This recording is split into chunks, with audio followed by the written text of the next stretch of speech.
The thing I love about Gregg Braden is he's got this incredible energy, this calmness, this peacefulness to him. He's actually a musician, and that makes sense.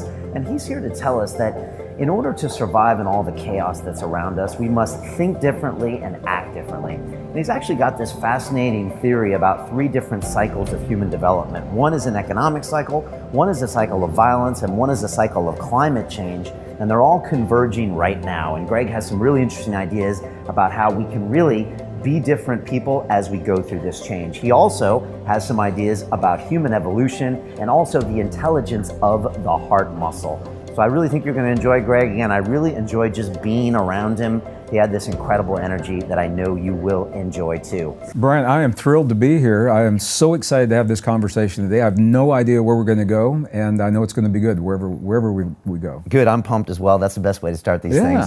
First of all, how is London treating you? What is it like when you land here? What's the energy of the city like? I have to tell you, when I get my schedules and I see where I'm going to be, I get an Excel spreadsheet that has the city and what I'm going to be doing.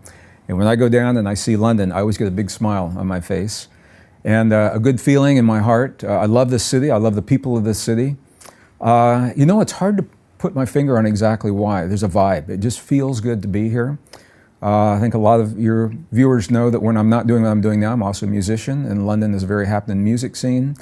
But it's also a hub for consciousness, and people are willing to converge in this city from all points of the earth. They will come here from Brazil and Argentina and Chile and Kuwait and Dubai and Beijing for the programs that we do here, because I think they feel what I feel when they come here, and it feels like coming home.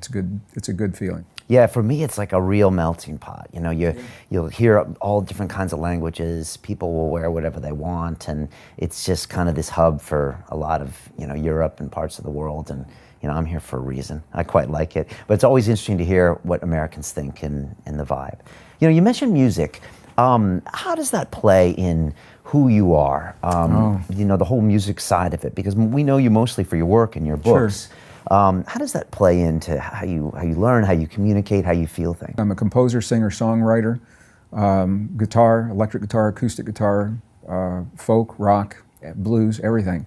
And it uses a different part of the brain. Actually, in my office, I have a very complex office. I have the working office space. I have the yoga, martial arts, exercise space, and I have a music studio all in one area. Typically, it's all in one area. And what I find myself doing is when I'll be writing, you know, 8, 10, 12 hours a day, researching a book or something, there's a point where I will get up and pick up that guitar, and it just shifts to a completely different part of the brain just for a moment. And in that moment, there's a freedom that comes, and an openness and an emptiness. And in that emptiness, I can be full. In the emptiness of letting go of ideas and thoughts, I can be full for whatever is present for me, and go back and begin writing again. So the music has continued to this day to be a very powerful, I don't want to call it just a factor. It's a force, a very powerful force in my life. And do you find the same with physical movement as well? When you go over Absolutely. And engage with that, your brain goes into maybe another space? If you've ever seen me in presentation mode, you've never seen me sitting on a stage. I'm always standing, I'm always in motion, because it is the motion that moves the energy. And I had someone ask me in an interview recently, Gregg, how do you remember everything that you remember when you're on the stage? And I said, I was surprised at the question, first of all.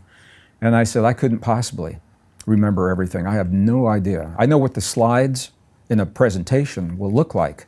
I have no idea what I'm going to say.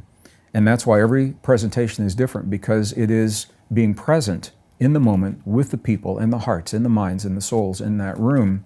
And my mantra, literally, as I walk from backstage out onto a stage, my mantra to the universe is, I become empty so I can become full. In my emptiness, I'm present for whatever is needed in that moment.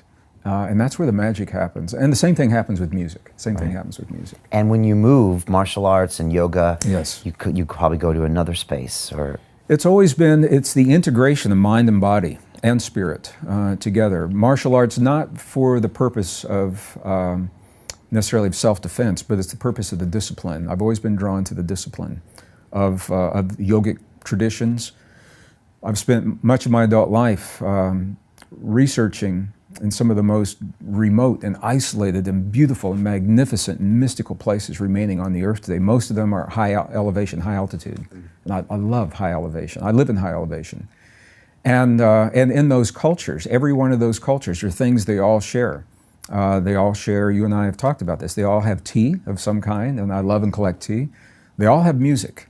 And typically it's a wind instrument. I collect the flutes I have I've got a huge flute collection from every culture that I've ever been to, and they all have a form of movement. So I have adapted for my personal use. It's an amalgam of different kinds of movements. People will say, you know, what practice do you do? And it doesn't have a name per se, because it is an amalgam of what I've learned from the people in Tibet and the people in the Andes and native traditions in the desert Southwest. But the movement, to me, it's key to honor.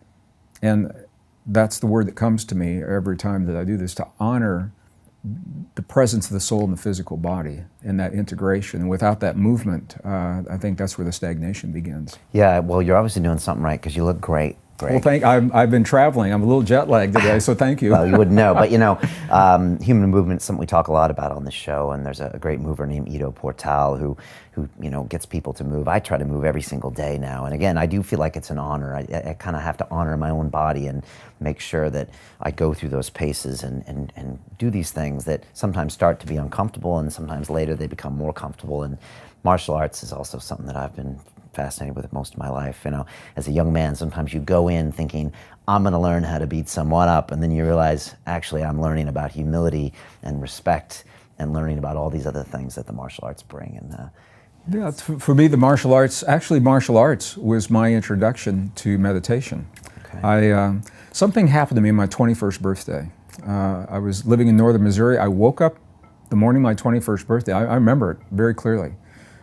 Something clicked, something changed within me. And on that day, I became a distance runner. On that day, I literally went that day and registered and enrolled in my first martial arts class, and it was self-defense. It was a karate class being taught by a Special Forces vet from, at that time, the Vietnam era, that was all about, it was about warfare. And on Mondays and Wednesdays, Tuesdays and Thursdays, I enrolled in another class of judo, which was all about playing. My instructor would say, do you want to play judo? It's just a completely different mindset. But I remember my first day, it was Bushido-kan, karate. And then my first day in the dojo, he said, okay, we will do a meditation on the mat before we begin. So all the students, we kneeled on the mat for about 3 minutes. And he introduced a meditative technique, and he says, okay, let's begin. And I said, well, wait a minute.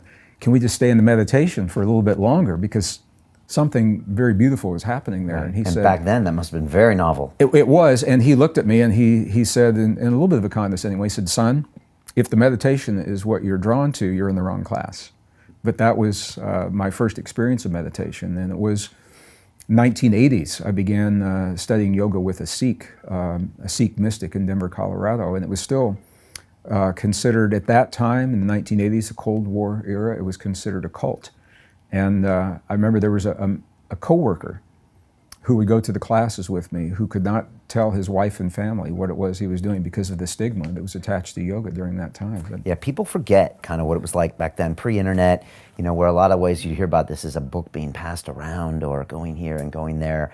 A lot of weird fears around that kind of thing. Brian, you think of the world that we live in now and how far we've come from the world we were in, the change that's accelerated in just a few decades. I mean, it is truly mind-boggling when you, not only the technology, again, as a musician, you know, we've gone from very thick vinyl to 8-track tapes and cassette tapes and CDs, and now we're digital, and I think from here we go quantum. I think quantum music is probably where we're going next. It's what they're working with, quantum encryption. I think the music will be the same. It's happened in a single lifetime. Yeah, I know, it's incredible. I'm a degreed geologist, and I worked as a geologist during the first energy crisis of the 1970s.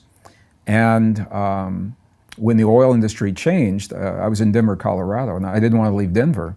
So I applied for an aerospace position because I wanted to study, I wanted the science. I wanted to study the stars and human potential in space. And I was hired by an aerospace company And they said, okay, you have a job.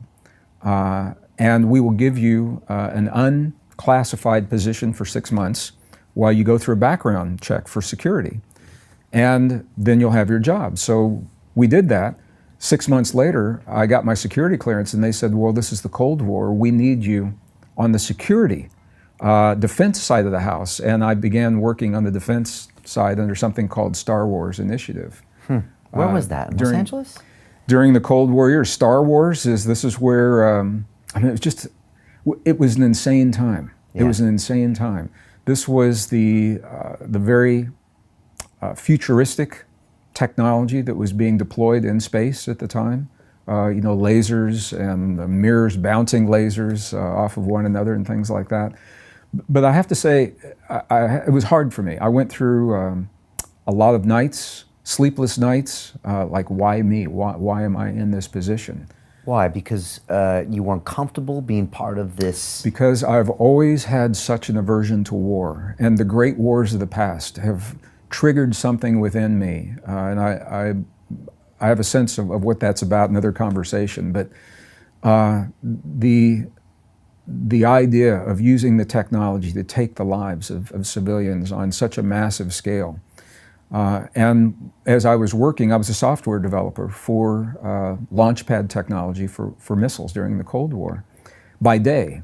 And at night, I've always been drawn to the wisdom of the past. I was researching our most ancient and cherished texts and spiritual traditions, believing, as I believe today, that if we know where to look and how to look in the past, Brian, our ancestors left us the wisdom and the clues to change the way we think, so that we would never find ourselves in the kind of wars that we found ourselves in the 20th century. I mean, World War II, 60 million lives. I don't even know what that number looks like. Were lost.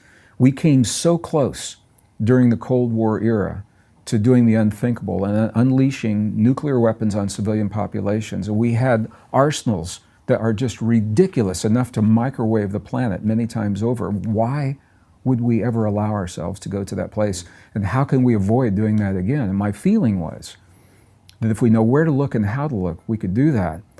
And all of the wisdom of the past pointed to the same thing. It says the better we know ourselves, the less we fear change in the world, the less we fear one another, and the less we fear our own power. And as we embrace our own power, we feel less need to exude that power externally in terms of the kinds of things that we've seen in the past. So that was a very powerful, a pivotal moment in my life, the Cold War years, to hone. Not only is the past interesting, but I think it's vital. There's a continuity of knowledge and wisdom, and we are part of that continuity. And what the new discoveries are showing is that history is cyclic, it's not linear. And we are most definitely in a cycle, repeating a cycle from the past. And the question is, are we going to make the same mistakes today that we've made in the past with the advanced technology that we have? And we're, you, me, our audience, our nations, we're deciding to answer that question right now. And it's up to us. And again, the individual change can actually change that future outcome. It doesn't take many people to actually change, and especially with the internet, with digital communications, very few people introducing ideas, new ideas. There's an openness now that I have never seen in my lifetime to embrace new ideas. When it appears that everything is set in stone, it looks like everything's all buttoned up and locked down, it's very hard to introduce new ideas. When the world is in chaos, which is what we're experiencing right now, people are primed, they are ripe for new ideas, and it's very easy for a single idea, if it is well thought out, if it is honest, truthful, factual. In my case as a scientist, if it's based on scientific principles, not just theory or hypothesis, but real science, there is a willingness to embrace those ideas. And that's what myself, my dear friends, colleagues, spiritual brothers, people like Joe Dispenza, Dr. Bruce Lipton, many others, in our own ways, we found that openness is here, and we've dedicated our lives to sharing what we have come to know with the people who are open to listening to it. And we're also very honest. What we have come to know is changing, because science is designed to be constantly updated. It's not a static knowledge system. So what I'm saying today will be even a little different from the book that I published last year, because we now know more than we knew when that book was published last year. I think it's really important to be honest and truthful and factual when we're sharing this information. But all of it tells us, number one, we're not what we've been told. Number two, we're more than we've ever imagined. And number three, that we have, as individuals and collectively, a potential that is so grossly untapped. We have a potential within us. And as we embrace that potential, we begin to think of ourselves very differently and see the world very differently. And to me, this is where the end of hate begins. You know, we're actually on a project. We've made about 4 documentary films so far at London Reel, and our next project is called Dissolution: Beyond the Ego, and we're trying to look at what's happening in the world right now, and this rise in tribalism and maybe the abuse of the environment, and trying to think, you know, how can we get to terms with our own ego and try to find out if there's a way where we don't have to have, like you said, this repetitive cycle of this destruction, and start trying to introduce some new ideas by people like you and the other gentleman you mentioned, and anywhere else, to try to find out, you know, what we can do to kind of course correct us. Can I speak to that just a little bit? This is where my training, you know, I believe there are no accidents. It's no accident that I began as an earth scientist earth science is about huge cycles of time. It's not about right now, it's about, you know, huge natural cycles that tell us where we fit right now into those big cycles. It's no accident, I think, that I ended up working in the corporations, because it taught me how people think when they are in fear, how they think in terms of, and in times of war. It taught me about how to train. Part of my job was training Air Force cadets on software, and some of them didn't want to learn the software. And so I learned about interfacing with people, and all of those principles I use in the work that I'm doing right now. Steve Jobs says, connect the dots in reverse, right? Yeah, I believe that. So when I began looking in 1970s, I was looking at geologically at the cycles of the Earth, and at that time there was a concerted effort to keep the scientific boundaries in place. So if you study chemistry, it's in a box. You study archaeology, it's in a box. Geology, anthropology, it's in a box. And I said, you know, nature doesn't work that way. We've got to cross those traditional boundaries, because there's a story, and the story is what we're living. So as a geologist, what I could see is that we are living this rare convergence of 3 massive cycles of change that very few people are talking about in the mainstream media. Bruce Lipton and I shared it at the United Nations. You mentioned that in the intro. Any one of these 3 cycles would be enough to turn the world upside down on end. And the fact that all 3 are converging right now tells us why the change is happening, why there's an openness for new ideas. The 3 cycles, one we are very aware of is climate. And if only climate were happening, climate change, that'd be enough to change the way we think, the way we grow our food, the way we share resources, the way we interact with one another. There's an economic cycle, 67-year economic cycle that is completing, and by definition, a new one is beginning. And if we don't know that, if we're still thinking about economies, and this isn't only about money, it's about people and the way people work together, share information, and share resources. That's part of the economy. If we are still thinking the way we're thinking 10 or 15 years ago, that's where the struggle and the suffering comes from. The 3rd cycle is fascinating to me, and the United Nations had never heard of this cycle, and I was amazed because I would think that they would. It is a cycle of human conflict. And they said, what do you mean? Doesn't it just happen when it happens? And I said, well, actually, what the science shows is that human conflict ebbs and flows following the rhythms of magnetic fields between the sun and the earth and the human heart. Now, this is where it gets into what's called forbidden territory for science. The human heart is the strongest magnetic field in the human body. It's about 5,000 times stronger than the brain. And what we know, the science is showing us very clearly, peer-reviewed science, is that when the magnetic fields of the earth are strong, we are more cooperative and much less aggressive. And the reverse is true when the magnetic fields are weak. And we are now in a weakening cycle. So it doesn't mean that we must have conflict. It means that we are vulnerable and susceptible. And if you look at the charts, the ebbs and the flows of the great wars in the past, when they begin and when they end, they also end when these cycles, at the peaks and the valleys of these cycles. It means we are now living the greatest opportunity for peace because of our vulnerability, if we have the wisdom to recognize that and not succumb to the forces and the impetus for conflict. So the fact that all three of these are converging right now, that tells us, people say, what's going on? This is what's going on. What do we do about it? You can't stop the cycles, but we definitely have the ability to determine how we respond to those cycles. And that's what myself, my colleagues what we're sharing is how we have the opportunity to awaken our inner power, because we are self-referencing beings. So what I mean by that is we are taught to determine our well-being based on the physical, the external world. When the world out here is okay, we feel pretty good. When that world begins to change, if we don't know who we are, that change can be frightening. So right now, we are globalizing the planet. We're mushing together cultures, religions, people, ways of men thinking about women and women thinking about men.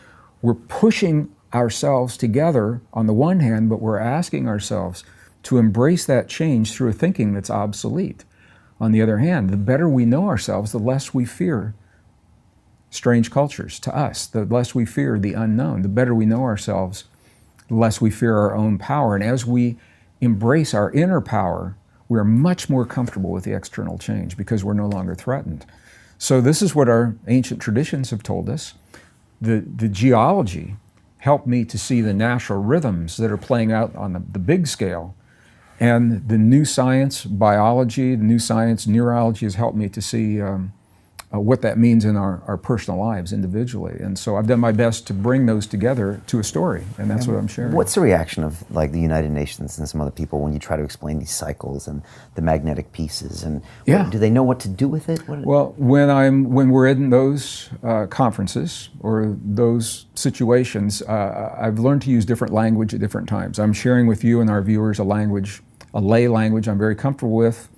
But I'm also talking about some terms that may not be familiar. When we're at those conferences, we have images, illustrations, and very simple language that we're using. And it was interesting because when you talk about the United Nations, there is no the UN. There are UNs within the UN. It's like a corporation, departments within departments. There's an old guard that has a very structured way of thinking, and there is a new element that is coming in that is very willing to embrace new ideas, and they're doing this. So something very interesting happened. Can I share with you what happened at the UN? So Bruce Lipton and I were co-presenting, me as an earth scientist, he as a life scientist. He's a biologist, I'm a geologist. And so it works very well together. And while we were presenting in the back of the room, the door opened after the presentation began, and some people came and they shuffled in, and they didn't sit down, they were all standing up along the back wall. And it was a little unnerving, as a speaker. I thought, who are these people? And then they all left. And we thought, what was that all about? We discovered later that the UN Secretary General had sent a small delegation to check us out. They wanted to see what we were saying, what we were talking about. And what they took back to him was that they felt it was something that everyone should see. So they turned on the CCTV, the closed circuit television in the UN complex, and anyone that wanted to watch us in that presentation could. Now, we did not know that at the time. It's probably good we didn't know that at the time, because I would have changed my language to speak to a broader audience. But it told me that there is a willingness. It's such a different way of thinking, Brian. When I was in school in 1950s, 1960s, 1970s, I was taught what is called the standard model. It's a standard model of history, the standard model of human origins and evolution, the standard model of history in terms of linear progression from less sophisticated to more sophisticated. Nothing could be further from the truth. It's not that I don't believe it. The evidence no longer supports it. Okay. I want to be really clear. The evidence, it's not just about belief. It's about being honest with ourselves. We've asked science to tell us who we are, and science is doing a really good job. And the question is, are we willing to embrace the story that science is telling us?